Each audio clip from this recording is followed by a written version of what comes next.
ako pababayaan. Habang buhay kaming magsasama at sabay bubuo na masayang pamilya. Palagi ko siyang poprotektahan kahit saang pagkakataon. Handa akong itaya ang aking buhay at kayamanan para lang sa kanya. Mamahalin ko siya habang buhay. Seryoso at buong pagmamahal na sa anilang caster habang nakatitig kay Hana. Kasabay na malakas sa tibok ng kanilang mga puso ang kanilang pag-iisa sa harap ng altar. Ako, si Hana So. Tinatanggap ko silang caster Fuller bilang aking asawa. Sa hirap man o ginhawa, sa lungkot man o kaligayahan. Hindi ko siya tatalikuran. Kahit anong sakuna pa ang dumating, mananatili ako sa tabi niya. Handang maging mga paa niya sa bawat oras. Kaibigan at kasangga. Sabay kaming bubuo ng sariling pamilya at mamumuhay ng masaya.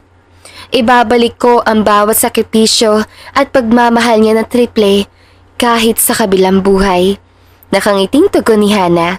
Humalik naman si Lancaster sa kanyang labi at kalaunan, idineklara ng pare na ganap na silang mag-asawa.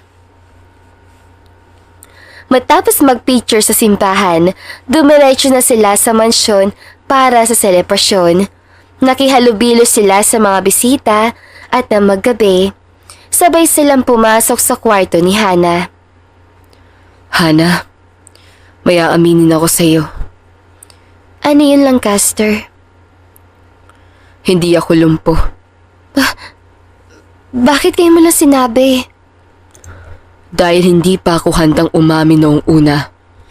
Bago pa lang tayo, gusto kong malaman kung hanggang saan mo ko kayang tanggapin at samahan.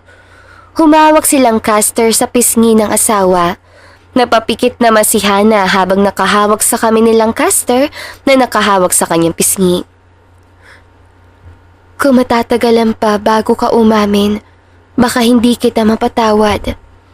Pero dahil sinabi mo sa akin at nagtiwala ka, palalagpasin ko ito.